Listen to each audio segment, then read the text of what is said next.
निवडणुकीच्या पार्श्वभूमीवर व सणासुदीच्या काळात शहरामध्ये शांतता व सुव्यवस्था अबाधित राहण्याकरिता पोलिसांनी काढला रूट मार्च। CRPFच्या 50च्या वर जवानांनी यामध्ये सहभाग घेतला। सोबतच दत्तापूर पोलीस स्टेशनचे ठाणेदार नितीन देशमुख यांच्या मार्गदर्शनात सहाय्यक पोलीस निरीक्षक व सर्व पोलीस कर्मचाऱ्यांनी यावेळी उपस्थिती लावली होती।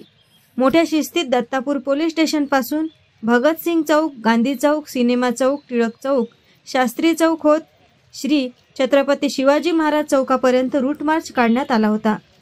यावेळी CRPF व पोलीस कर्मचाऱ्यांचं शक्तीप्रदर्शन शहरामध्ये वाईट प्रवृत्तीच्या लोकांसाठी धडकी भरवणारी होती। AS न्यूज महाराष्ट्रकरिता धामणगाव रेल्वे येथून प्रतिनिधी संतोष वाघमारे।